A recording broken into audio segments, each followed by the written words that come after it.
Sorry, Pancho. These illegals are mine. I'm a soldier too. Soldier. Give it to me!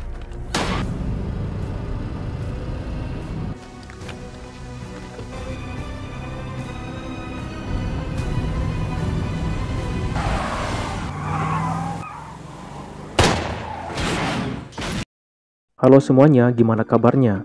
Film kali ini akan bercerita tentang misi seorang peternak pensiunan Korps Marinir Amerika sekaligus veteran perang. Ia berusaha menyelamatkan seorang bocil dari kejaran kartel narkoba yang sangat kejam.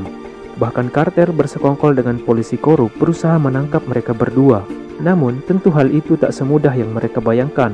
Maka dari itu tanpa berlama-lama lagi, ini dia The Marksman.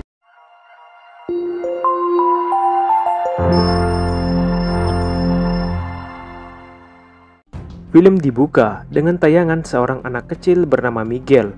Ia baru saja pulang sekolah dan tak lupa ia menitipkan jajan untuk gebetannya yang sekaligus tetangganya juga.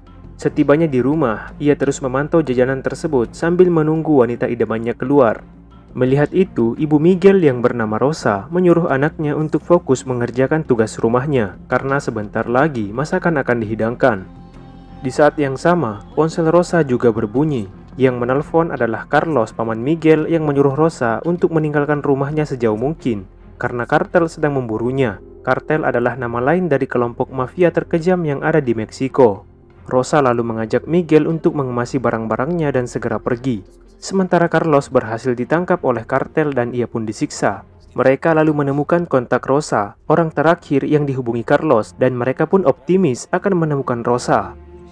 Beralih ke Naco, Arizona. Seorang peternak sapi bernama Jim Henson sedang memantau hewan ternaknya. Saat itu, ia sedang mendapati seekor serigala yang memangsa sapinya. Selain beternak, ia juga menjadi partner petugas perbatasan yang kadang melaporkan ketika melihat rombongan pencari suaka dari Meksiko yang membutuhkan bantuan. Kesehariannya hanya mengurus ternak, namun bukan tanpa beban. Ia kehilangan istrinya setahun yang lalu akibat penyakit kronis, dan tagihan medis istrinya telah membuatnya berhutang kepada bank.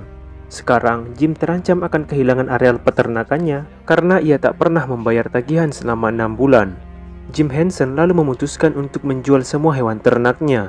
Namun ia menjadi ragu setelah calon pembeli menawarkan harga yang cukup murah dikarenakan ia menilai sapi Henson cenderung kurus. Meski begitu, si pembeli tetap menunggu keputusan akhir dari Jim.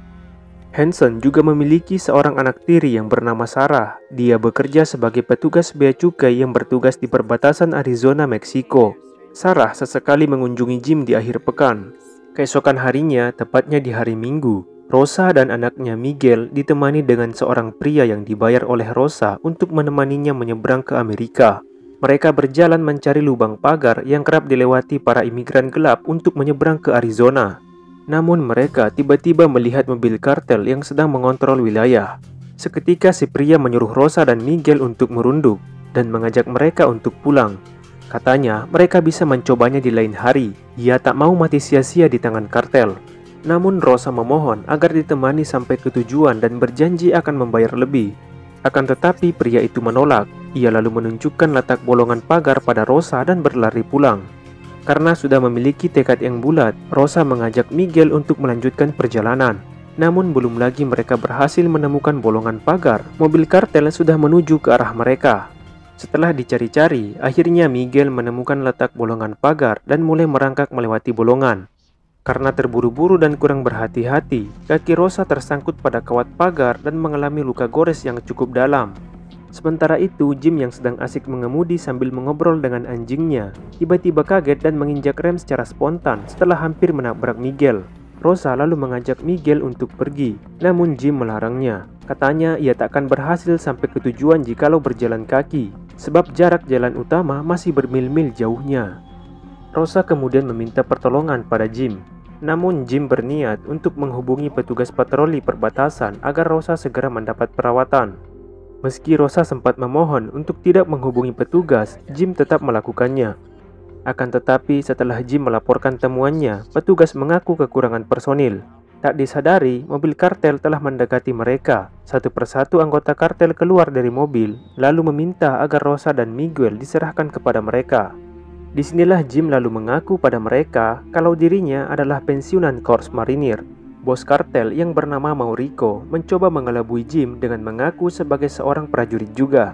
Dan ia diperintahkan untuk membawa kedua orang tersebut kembali ke negara mereka. Tentu saja Jim tak percaya. Hingga akhirnya Rico kesal dan mengancam Jim untuk segera menyerahkan dua orang tersebut. Dan kontak senjata pun akhirnya tak terhindarkan.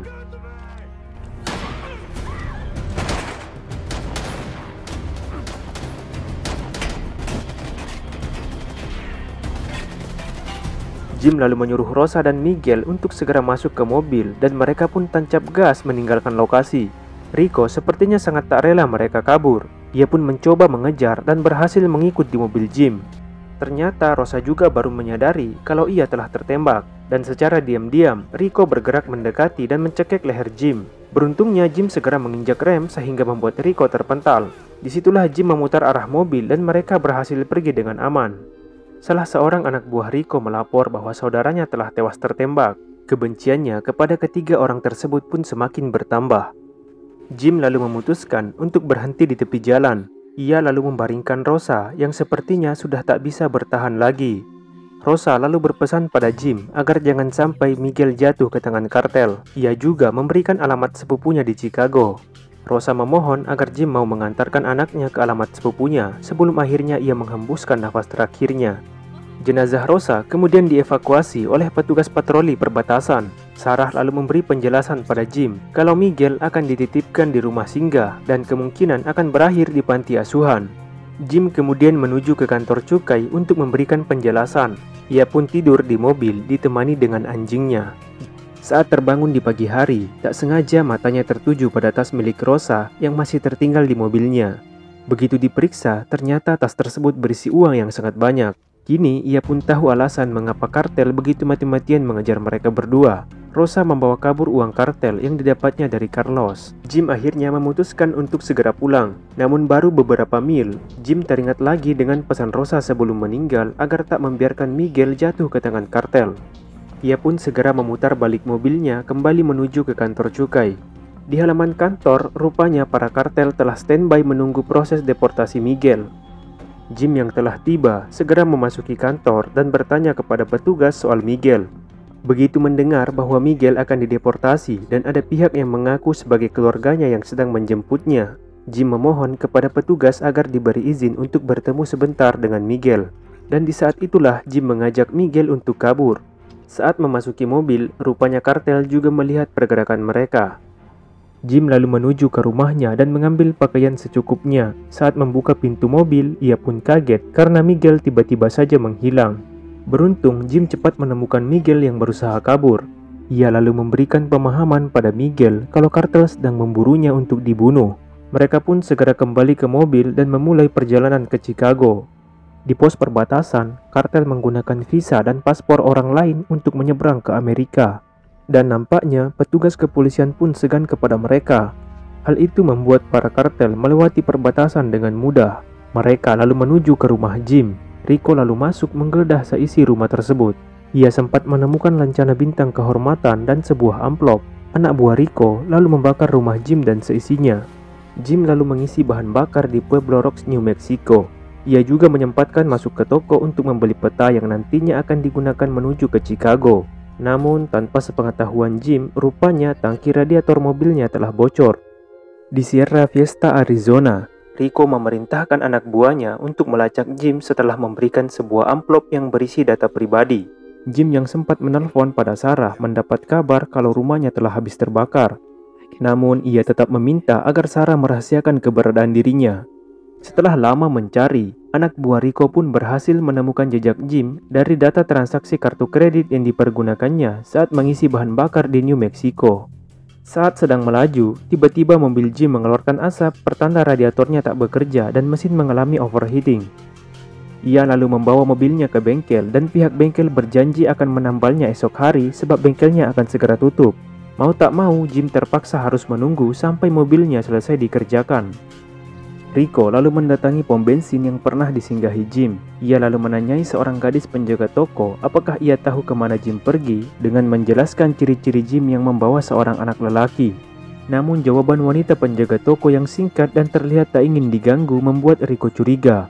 Ia lalu menganiaya gadis tersebut bahkan tak segan-segan menghabisi nyawanya.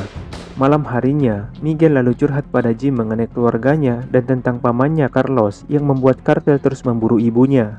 Di hari Rabu pagi, Jim terbangun, namun ia tak menemukan Miguel dan anjingnya yang bernama Jackson. Ia pun mengecek tas yang ditinggal Rosa, rupanya isinya pun masih utuh. Jim bergegas turun dari mobil dan di saat itu ia melihat Miguel dan Jackson datang dari berbelanja. Setelah radiator mobilnya ditambal, ia pun melanjutkan perjalanan. Anak buah kartel juga langsung menerima notifikasi tagihan kartu kredit yang baru saja digunakan Jim membayar biaya perbaikan mobilnya. Dengan cepat, ia pun menghubungi Rico, memberitahukan lokasi terakhir Jim. Jim yang tengah asik mengemudi, tiba-tiba diminta berhenti oleh sebuah mobil patroli. Si petugas lalu menanyai SIM dan senjata yang dimiliki oleh Jim.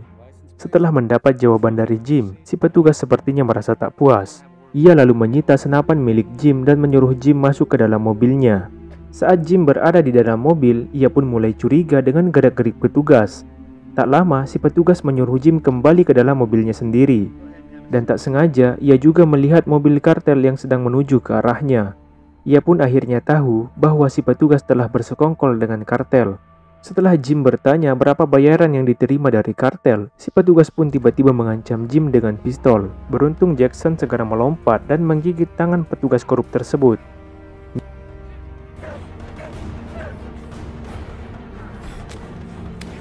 Miguel lalu turun dan melihat mereka yang sedang bergelut. Setelah Jim membereskan si petugas, ia lalu mengemudikan mobil ke tempat yang aman dan memantau dari balik gundukan. Mereka melihat kartel yang datang menghampiri si petugas dan menanyai kemana arah perginya Jim. Karena si petugas mengaku tak tahu, akhirnya ia pun menjadi bulan-bulanan kartel. Saat akan pergi, Rico mendapati atlas milik Jim yang terjatuh. Berharap mendapat petunjuk, ia pun memasukkan benda tersebut ke dalam mobilnya. Jim lalu pergi ke sebuah toko senjata mencari pistol untuk perlindungan diri. Namun, pihak penjual perlu memeriksa data diri dan latar belakang Jim sebelum benda tersebut dipindah tangankan. Akan tetapi, Jim memohon agar hal itu tak perlu dilakukan sebab ia tak punya banyak waktu. Pihak penjual pun tak mau mempertaruhkan surat izin yang ia miliki. Setelah Jim menjelaskan semuanya, akhirnya si penjual pun setuju dan akan membuat alasan bahwa senjatanya telah dicuri dalam surat laporannya. Jim lalu menelpon pada Sarah, memberikan kabar dan bertanya perihal perkembangan info terbaru. Namun Sarah justru membeberkan fakta bahwa paman Miguel telah mencuri sejumlah uang dari kartel dan karena itulah kartel terus memburu Miguel dan ibunya. Disitulah Jim sempat terfikir untuk mengembalikan Miguel pada petugas perbatasan. Ia pun menginformasikan keberadaannya pada Sarah yang kini sedang berada di Texas. Jim lalu mencari tempat persembunyian sembari menunggu kedatangan Sarah dan timnya. Ia lalu memesan kamar penginapan tanpa mau memperlihatkan KTP dan kartu kredit miliknya. Ketika Jim membawa Jackson keluar kamar, ia tak sengaja melihat beberapa orang sedang berada di loket penginapan. Ia pun seketika sadar bahwa mereka adalah kartel yang sedang mencari kamar tempatnya menginap. Tak lupa ia menghubungi layanan darurat meminta pertolongan, katanya kamarnya sedang dirampok. Jim dan Miguel lalu kabur lewat jendela dan berlari ke arah semak-semak. Rico dan anak buahnya pun mendobrak pintu kamar Jim. Mengetahui mereka baru saja kabur, Rico berteriak kalau Jim takkan selamanya bisa bersembunyi darinya. Tak lama mereka juga mendengar suara sirine polisi. Anak buahnya menyarankan Rico untuk segera pergi dari tempat itu. Saat Jim ingin menjemput anjingnya, ia masih mendapati Rico yang baru saja hendak naik ke mobil. Dan sialnya, Jackson malah berniat menyerang Rico. Dan di saat itulah Rico menghabisi Jackson. Jim merasa sangat terpukul melihat anjing kesayangannya dibunuh. Ia pun membawa tubuh Jackson ke mobil dan menguburkannya di Bridgeport. Usai menguburkan jasad Jackson, Miguel lalu berkata bahwa Jackson telah tenang di alam surga. Mendengar itu, Jim bereaksi negatif dan menyuruh Miguel untuk membuang jauh-jauh keyakinannya itu. Mereka pun akhirnya berdebat hingga Jim mengeluarkan kalimat kalau dirinya telah melakukan kesalahan besar dengan berusaha mengantarkan Miguel ke Chicago dan ia akan memulangkan Miguel ke negara asalnya. Miguel lalu berkata bahwa ia tahu soal isi tas ibunya, sebab ia melihatnya. Dan saat itu juga Miguel berlari ke dalam hutan. Namun Jim masih sempat menemukan Miguel yang sedang berjalan menunduk setelah menyusuri jalan di sekitar hutan. Beruntung Jim masih mampu membujuk Miguel kembali masuk ke mobil. Jim lalu kembali menghubungi Sarah bahwa dirinya sudah bertekad akan membawa Miguel ke Chicago. Ia tak percaya lagi akan ada jaminan keselamatan jikalau Miguel diserahkan ke petugas. Ia pun meminta Sarah untuk tetap merahasiakan tujuan perjalanannya. Di Van Buren, Arkansas, anak buah Rico mendapati petunjuk pada peta yang dijatuhkan Miguel. Ia menemukan penanda coretan tinta tepat di wilayah Chicago. Melihat itu, Rico segera menghubungi rekannya yang ada di Chicago untuk mencari Jim dengan menceritakan ciri-ciri kendaraan yang digunakannya. Jim lalu mengajak Miguel ke suatu tempat dan ia mengajarkan cara menembak yang benar. Malam harinya, mereka membuat api unggun dan saling bercerita tentang kerinduan mereka pada orang-orang yang mereka sayangi. Kemudian Jim mengembalikan tas rosa kepada Miguel. Katanya itu adalah milik Miguel. Namun tak disangka, Miguel justru mengatakan bahwa ia tak menginginkan uang tersebut, sebab uang itu milik kartel. Mendengar jawaban Miguel, Jim mulai meremuk satu persatu lembaran dolar yang dipegangnya, dan ia pun membakar semua uang yang ada di dalam tas. Keesokan harinya, mereka melanjutkan perjalanan dan mulai memasuki perbatasan Chicago. Dari atas jembatan, dua orang mafia rekan Rico mendapati Jim yang akan melintas. Jim juga seketika mengetahui maksud kedua orang yang berada di atas jembatan yang sedang mengintai dirinya. Mafia tersebut langsung menghubungi Rico bahwa ia telah melihat Jim melintasi perbatasan.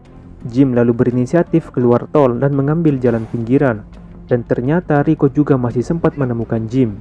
Melihat itu, Jim segera menambah kecepatan mobilnya hingga mesin mobil mengeluarkan asap putih. Merasa mobilnya tak lagi memadai untuk digunakan berlari dari kejaran kartel, Jim segera turun dan mengambil senapan. Ia lalu membidik ke arah jalan menunggu kemunculan mobil kartel.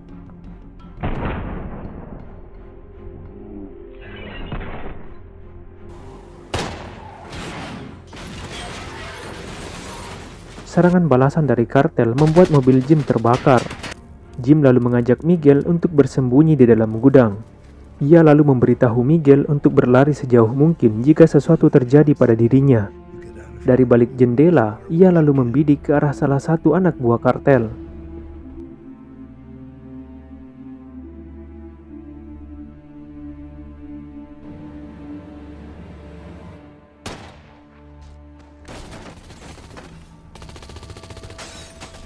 Jim lalu ingin membuat pengalihan. Ia menyuruh Miguel untuk berhitung sampai 30 dan melepaskan 2 tembakan pengecoh. Tepat di hitungan 30, Miguel melepaskan tembakan 2 kali, dan saat itu anak buah Rico yang tersisa 1 orang lagi berhasil dilumpuhkan oleh Jim. Rupanya, tindakan tadi membuat Miguel tertangkap oleh Rico. Akibatnya, ia dijadikan taruhan untuk mengancam Jim agar mau menjatuhkan senjatanya. Rico lalu mengambil tangan kanan Miguel dan menaruh jarinya pada pelatuk pistol yang diarahkan ke Jim. Rico ingin agar Miguel sendiri yang membunuh Jim. Namun ternyata Miguel berhasil mengeluarkan magazin dari pistol yang dipegangnya. Tapi peluru yang tertinggal di dalam pistol masih sempat meledak mengenai Jim. Di saat itulah Jim menyerang Rico. Mereka berdua lalu beradu jotos. Namun sayangnya Rico lebih unggul sebab ia juga jauh lebih muda dan kuat dari Jim. Pada satu kesempatan, Jim berhasil mencekik Rico dengan rantai. Namun sialnya ia terkena tikaman di bagian perutnya berkali-kali. Secara diam-diam, Miguel mengambil senjata Rico yang terjatuh dan menembak lampu yang berada di atas mereka. Melihat itu, Rico menantang Miguel untuk segera menembak dirinya sekaligus membalaskan dendam ibunya. Namun Jim melarang, ia tak ingin Miguel menjadi pembunuh. Dengan cepat, Jim merampas pistol di tangan Miguel dan menembak Rico. Saat Jim berniat mengakhiri riwayat Rico, Rico tiba-tiba menahannya dan mengembalikan lencana bintang milik Jim. Melihat tindakan Rico, Jim juga mengembalikan pistolnya dan berkata Rico sekarang memiliki pilihan. Ketika mereka berdua keluar dari gedung, terdengar suara tembakan yang sepertinya Rico memutuskan untuk menembak dirinya sendiri. Singkat cerita, keesokan harinya, mereka pun tiba di kota Chicago. Tepat di depan rumah bibi Miguel, Jim memberikan lencana bintangnya kepada Miguel sebelum mereka berpisah. Jim pergi sebelum bibi Miguel membuka pintu. Ia lalu menaiki bus dan terduduk dengan lemah dan pucat. Jim lalu melihat luka tembak dan tusukan di perutnya yang mengalami pendarahan. Perlahan ia pun menutup mata dan film sekian.